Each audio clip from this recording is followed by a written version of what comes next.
It's a wee bit breezy and it's really cold.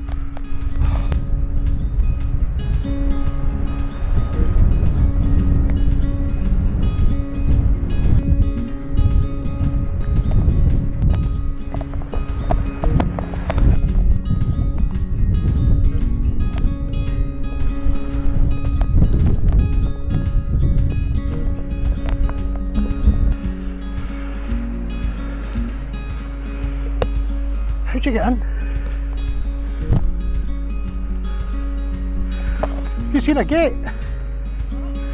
Have you seen a gate?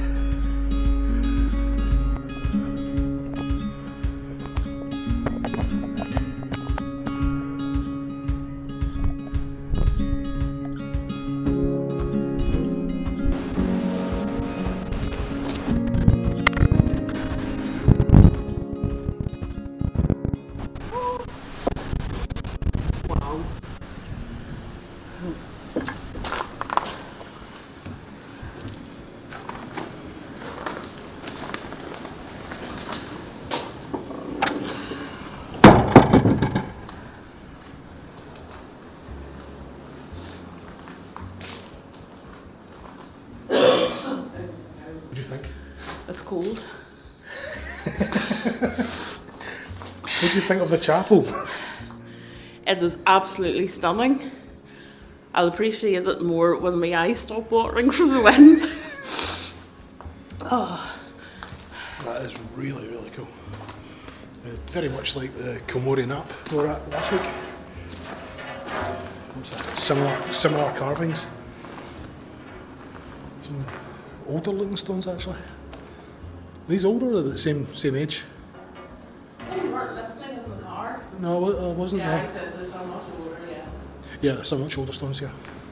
And no, I wasn't listening in the car, I was too busy clenching the seat trying to stop myself falling out of your rally driving. I like these windows. It's just kind of random bits of glass just stuck and jammed in the window. That's pretty cool. Not historic at all, but I like it. This chapel is 12th century, but the original would have been founded in the 8th century by Cormac, an Irish saint. Cormac was a man of royal rank before his calling, but as a child he went to Rome with his maternal uncle. His uncle, Bishop Ibar, supported him throughout his schooling. He then returned to Ireland, where he founded a monastery in Wexford. His pedigree is discussed in the Book of Leinster, and he has 3 recensions still surviving, written about him. 2 are in Latin and 1 is in Irish. He was clearly quite an important person of his time. The martyrology of Tallaght in Dublin gives him 2 feast days, the 16th of March and the 27th of October. As we do look round the church, there are various sculptors at work. There's a lot of stuff by the Loch Awe School of Sculpting. You can see Iona influences. Pretty much the main 5 schools have been represented in this church. It's really quite amazing. Keills Chapel, like so many, was abandoned after the Reformation, and again, like so many, became a burial ground inside the walls of the church. This chap here is 1753. Most of the time we come across these grave slabs, they're mounted up on walls for for display purposes. This is how they would normally have been laid out when they were originally used. Kind of like, basically kind of grave crypt kind of idea. Not a grave crypt idea. What do you call that? It's a grave slab stuff. It's a grave slab, but if it was actually a grave, there's got to be a name for it. Tomb? Is a tomb not something you'd walk into and there'd be like dead stuff in it?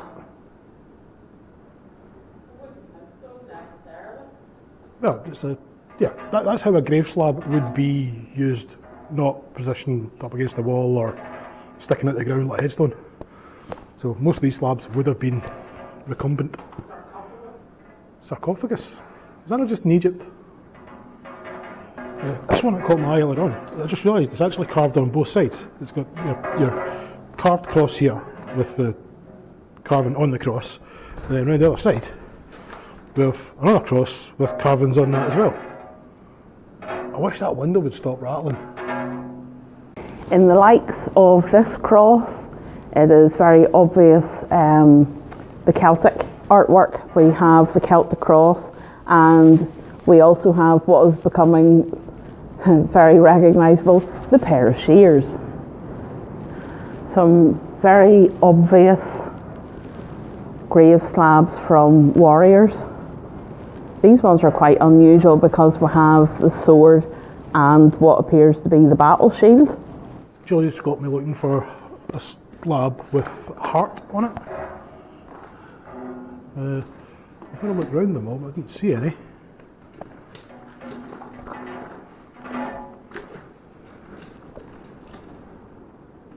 It's supposed to be similar to the Queen Mary heart. What?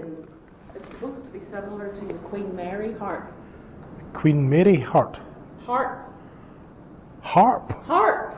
Like twang, Are you twang, looking twang. for a heart? I'm looking for a heart No, I didn't say heart. I said heart. with a P. B for Pratt. Okay, this is right. We're going to go look for a harp now. We'll just start again, won't I?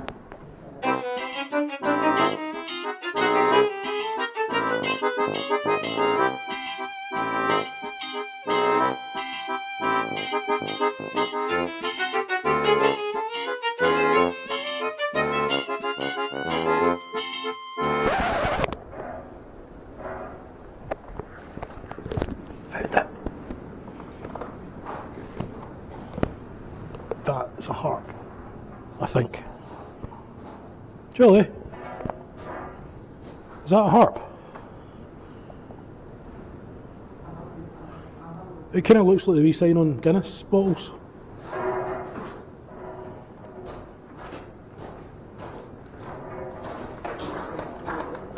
There. What shape? That's a harp, isn't it? Yep, that definitely looks like a harp. And again, we have the harp, we have the sword, and we have the tools of the trade. Scissors. We have our Shears. shears, and we have the mirror, which we were presuming was meaning a tailor, I think. So a great warrior, but possibly a bit of a plaid maker in the spare time. Right, so you like music? Like music. This one has a little hammer, and I would say that's an anvil. The top of the cross has long since gone, but we presume it's probably going to be a sword. This is the other side of the cross belonging to the smithy, and his name was Christanos, and I'm nearly sure his son is over in the other corner.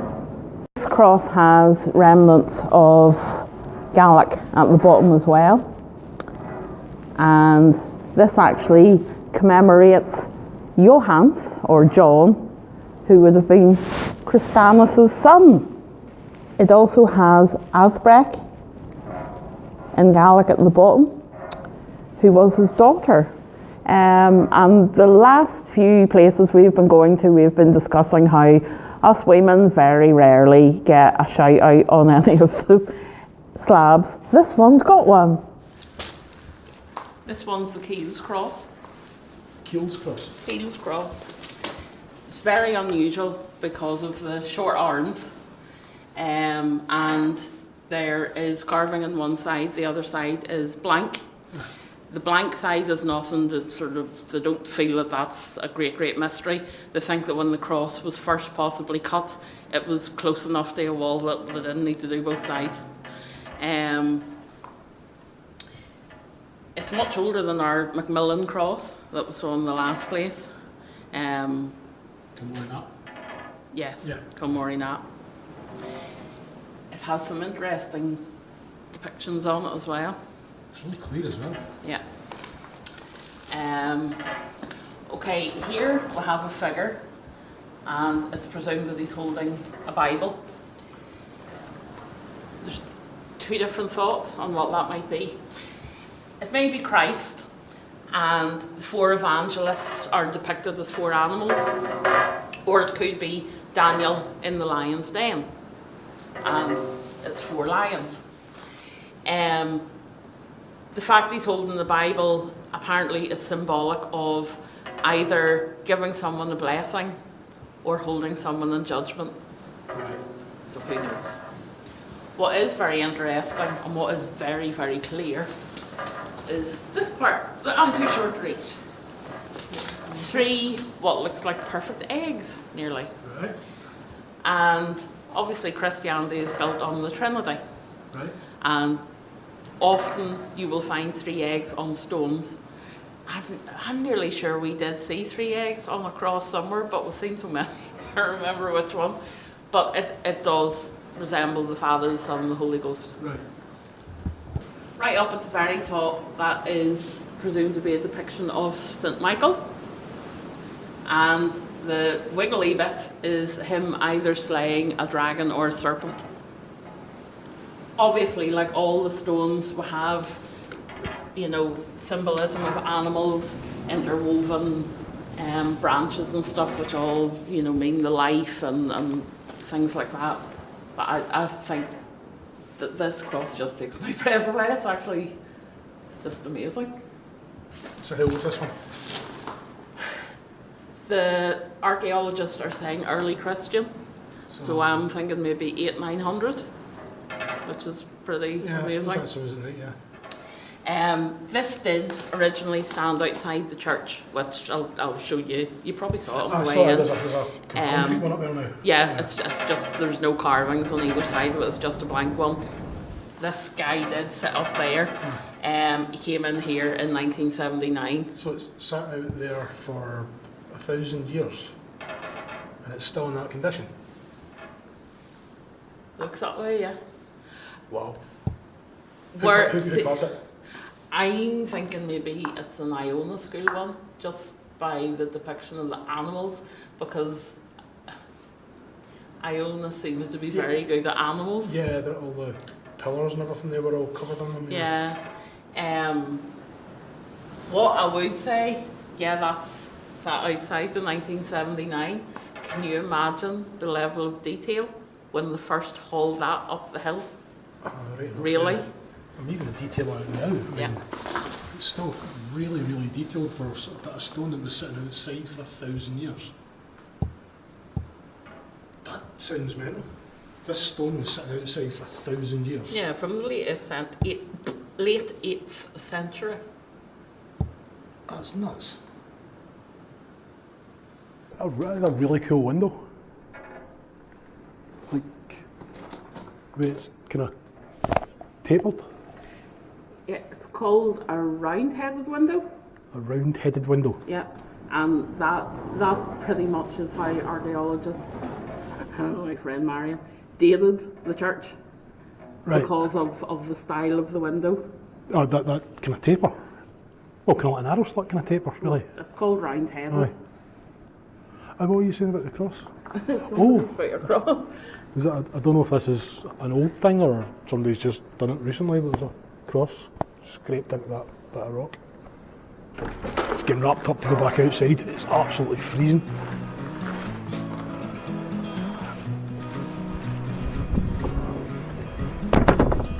I don't think we necessarily need to walk up to it because it is just a lump of concrete. Yeah. But that is the original site of the cross. Yeah, that's where the Keills cross originally was, up there.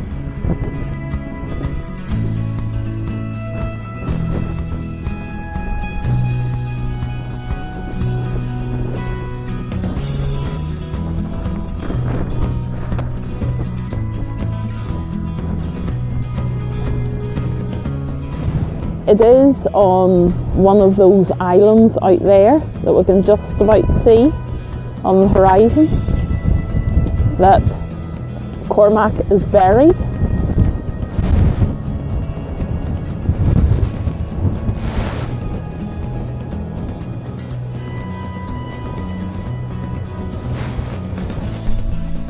Is that Castle Swingle there? Is this a caravan park? Well, that looks like it right there, isn't it? Yeah, it is. Yeah, that's the one we were at last week. Way over beyond that peninsula, the other side where the caravan park is. Aye, islands are... That's Cormac Island, isn't it? Or it's not Cormac Island, it's Island Moor, which is a big island. And that's out, is it Lochsween, is it? That's probably out in Lochsween. This, excuse the telegraph pole, is not Lochsween. This is a little hook off Lochsween, which is called Keill. Keill? Yes. Loch the church? Yeah. Yes. Which explains it. Ah. So what is it about that island? That's where Cormac's buried. We need you to go over and have a look at his grave for us. Today? Oh no, not today. It's a wee bit windy. Yeah. So what's over there? I think there's the remains of a church and a possible attempt at a monastery that he built. I think the old records say that he went over there for a wee bit of peace, quiet and solace. Yeah. Which confuses me because there seems to be quite a lot over here too. But then it's 2020 and the year 800 there was probably a different thing going on. Different over demographic here, I'd imagine. Aye. But that's where St Cormac's buried, they reckon, on that island out there. Yeah, there's a cross depicted. Well, there's a cross signifying where his grave is. Ah. I need a boat. So now leaving Keills Chapel, and that concludes our Marion Campbell trail for the time being. Please subscribe, like, share, all the usual things to see where we head to next.